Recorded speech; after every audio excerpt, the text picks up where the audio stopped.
to Brewing Success, where growth is the mission, change is the reward, and progress is the goal. I am your host, Andrea Gebhardt. I'm a former educator turned passionate entrepreneur whose desire to create impact has never wavered. I have spent the last decade teaching, mentoring, and coaching people on how to create success in their lives and businesses with proven strategies and systems that not only bring about change, but big results. When it comes down to it, teaching is my specialty, leadership is my jam, and inspiring you to live a bigger, fuller life is what I'm all about. This podcast will give you the knowledge and tools you need to brew success in almost any area of your life. You're going to walk away each week feeling inspired, motivated, and ready to step outside your comfort zone and into the next level of who you're meant to be. Now let's get into today's episode. Let me start off this episode by saying that one of the most challenging aspects of leadership is the idea that as leaders, we are always supposed to be optimistic and ready to go, excited, energetic, charismatic, inspiring, and on top of our game. But the truth is that that is not always the case. There will be times when you are overstimulated with people and obligations and you withdraw and want to disconnect. Sometimes you have crappy moments and bad days that impact your mindset and make you question yourself and your abilities. More often than not, you will find yourself somewhere in between the states of being super excited and lacking even a tiny morsel of motivation. And all too often, despite your hard work, dedication, commitment, and results, there will be times when you feel like a complete failure. So if you're like, oh my gosh, I totally relate to this, I'm going to tell you, sit back, soak it up. This one is for you. And if you're like, I can't relate to this at all, sit back, soak it up, because you're going to need this lesson in your life as a developing and growing leader, because these things are inevitable. They are bound to happen, and you got to know how to rebound from them. So, this, like what we're talking about, doesn't mean anything when it comes to the quality of your leadership or capabilities. It just means that if you experience these things from time to time, that you are human too. These thoughts, feelings, and emotions will surface from time to time, and they have the potential to derail your success. The difference, though, between you and the average person, however, is that you are equipped to pull yourself out of it faster, recover from it sooner, and you're better able to learn from it and grow as a result. If we set the crazy expectation that everything will be great all the time, that everything will be perfect all the time, that everything will be smooth sailing all the time, that the business will always be in growth mode, well, then we're setting ourselves up for massive disappointment. This right here, this is the trap. It's the expectation gap, the distance between expectation and reality. There's a lot that can happen in that gap, and it's usually not good. And this makes me want to start like a leadership transparency movement. I mean, think about how many times you've been blindsided by the reality of something because your expectation was totally different. Everything from your first job, marriage, birthing experience, motherhood, the list goes on and on. I mean, everyone, right? Like everyone told you how amazing having a baby would be. No one, however, told you about the mean nurse who would come in the next morning and knead your freshly cesarean tummy like she was about to make a fresh sourdough round. Everyone told you about how empowering it would be to start your own business, but no one told you about the rejection, hardship, and adversity that would hit you head on the moment you declared this new road in your life. Sometimes I wish we were just a little more upfront with the reality of it all, not the glamour of it all. And while this might be the exact motivation for this episode today, and maybe it's because I'm feeling that low, and that's what this episode is about, like what to do, like when you're running on low. And I'm sure that you have felt that and experienced, and it's had you at a loss and made you feel like a failure and an imposter and just like all these different things. And maybe I'm writing this because that's kind of where I am mentally and emotionally. Somewhere between tired, overwhelmed, and frustrated. Maybe it's wanting to bring awareness to the fact that all these are normal feelings and emotions and experiences we will have from time to time. Maybe it's because I need a pep talk, and I'm using this as an outlet to do just that. Yes, even I struggle with this from time to time. I am sure the perception is the opposite, but at the end of the day, regardless of the success, accomplishments, and accolades, I am still 100% an imperfect human, and I'm okay with that. Can I just say that I love that I get to come here and be 100% honest and authentic with you? That I can say I feel like bleh and not worry about any level of judgment or questioning of commitment to the vision. I just feel it. I just feel it right now, that low feeling. And if you're feeling it too, well, then know that you can feel it. You can feel it. Be safe in doing so here in this moment, and know that by the end of this episode, we're both going to come out stronger, more equipped to leverage these times for our benefit.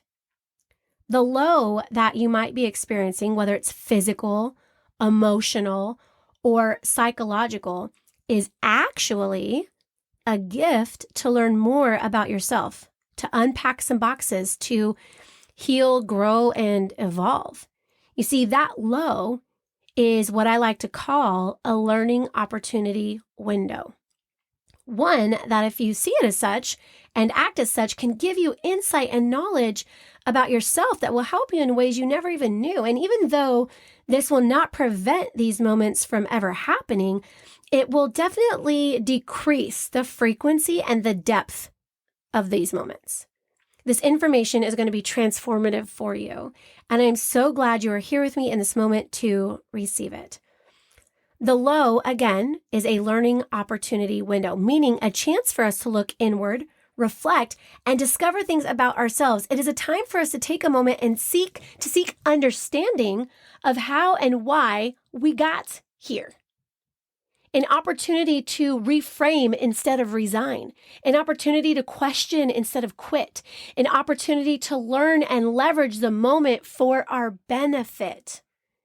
So you're probably thinking, this sounds great, but how do I actually take a moment or a time or a season like this and turn it into something beneficial? So let's get to that part of today's episode, the part where I'm going to teach you how to make the most of the lows so you can experience more highs.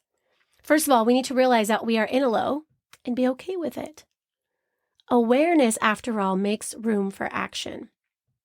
So, first things first, when you feel it, when you feel that feeling, stop and find out and identify what it is you are actually feeling. Call it out. Are you sad, tired, overwhelmed, discouraged, frustrated, overstimulated, unmotivated? You have to identify the exact feeling that you are feeling so that you can begin to understand what is causing it and, of course, take actions to overcome it. So identify it, call it out. I am feeling this. You have to know what it is. You got to name it. Oftentimes, we experience a feeling or emotion and we just leave it there. We never address it. We just allow it to take over. And unfortunately, this pattern has taken root, creating an endless loop of times where you're completely blown out by it. I mean, think about it. When was the last time you were frustrated, overstimulated, burnout, whatever it might be, sad, and that emotion blew you out? Like it took you out of production. It took you out of your work. It got you in your PJs on the couch. Like you couldn't even get out of bed because it like blew you out that much. When we give into it, when we allow it to take over, that is what happens. And that is something we've got to change because that's not productive. It's not helpful. It's not beneficial to anyone. I think it's safe to say that we all have been there. We've all experienced that. And just like a diaper, these blowouts come with consequences, and quite usually they're disruptive to your journey, your progress, and ultimately your ability to fulfill your purpose. So once you identify what it is you are actually feeling, dig a little deeper and search for what has you feeling that way. So first we identify the feeling, then we figure it out. So we're going to call it out and then we're going to figure it out. We got to figure out the reason why. Is it a lack of progress? Is it a lack of support? Is it the demands of motherhood? Is it underlying grief or angry or resentment towards another person? Is it disappointment because you're not where you thought you were going to be? Your response to the actions of another or whatever it is. You just need to find out what triggered or caused the emotion. Why? Figure it out.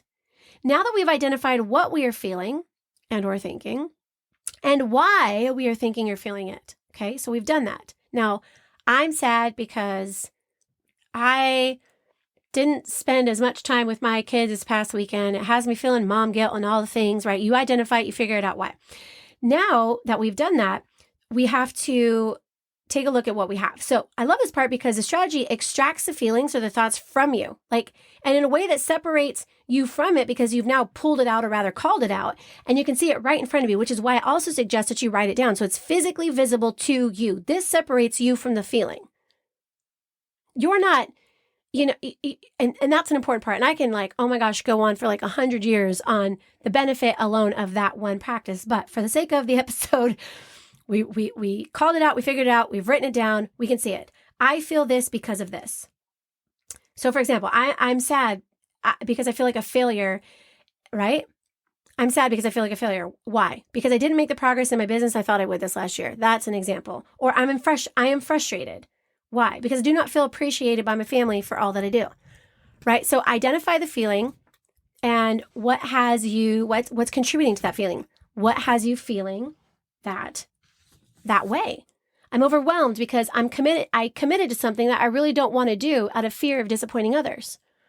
So call it out and figure out why it's happening. The next step in all of this is sorting it out. So we're going to call it out, we're going to figure it out, and then we're going to sort it out. What does this say about you? What can you learn about yourself from this low that you are in? And I love this part so much because it directs you to take an inward look. Most people, when they're feeling low or experiencing negative thoughts and emotions, tend to look outward so they can place blame because it's easier to blame others than to try to understand how this reaction, feeling, or emotion is a result of who we are and how we're programmed. It's easier to look out than it is to look in. That's why we do it. Our fears, our insecurities, our defense mechanisms are often to blame for the way we react and respond to situations. We are complex beings. And it's important to know and understand at all times that what you say and do is more about you than it is about them. Just like things other people say and do says more about them than it does about you. That's clearly written and stated in the 4 Agreements, which is a book I highly recommend, by the way. So sort it out. Ask yourself, what am I learning about me from this? And maybe it sounds like this. I put too much emphasis on results rather than progress. I don't handle rejection well. I take it personally. I need verbal praise and recognition for the things that I do. I tend to say yes when I really want to say no because I want to please people. Sort it out. What does it say about you? These are just some examples of you sorting through this low to learn more about you. The more you learn about you, the more you can do to prevent things like this from coming on. Lastly, we got to move it out. So we're going to call it out, figure it out, sort it out, and then move it out. We cannot allow the low to take up permanent space in our minds and our hearts because, as you know, it eventually begins to affect our thoughts, our beliefs, and our actions. And it's our actions from day to day that ultimately become the sum of our life. So this really is important work. So how do we move it out? We find the culprit. Maybe it means you need to change what you are consuming. If the news bums you out, stop watching it. If there are accounts on social media that make you feel less than or unworthy or like you're not living your best life, unfollow them. If there are people in your circle who fail to encourage, support, and lift you up, give their words less weight and decrease contact and communication. If saying yes to things leads you to being overwhelmed, then start saying no. If you want the people in your life to recognize your efforts more, communicate that to them. We got to learn to control only the things that we can and release the things that we can't.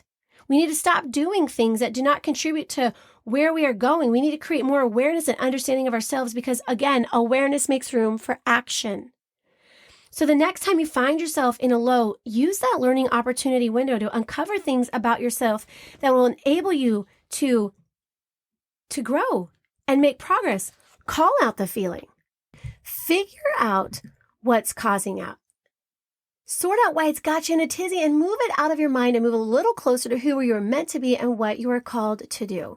The lows are going to come. How long you stay there is completely up to you. Thank you so much for joining us on this episode of Brewing Success. I just hope that you walk away from this one a little bit more inspired, a little bit more excited, and a whole lot more empowered to come to head with those low moments, have a plan, know exactly what you need to do so you can stay on track, stay the course, and work towards accomplishing those goals and ultimately becoming the best version of yourself all along the way. If you found this episode helpful or beneficial, please share it with a friend or a fellow leader. Share it to social media. Shoot me a message. Throw me an email. I would love to hear from you and the way that this information is impacting and benefiting you. Until next time.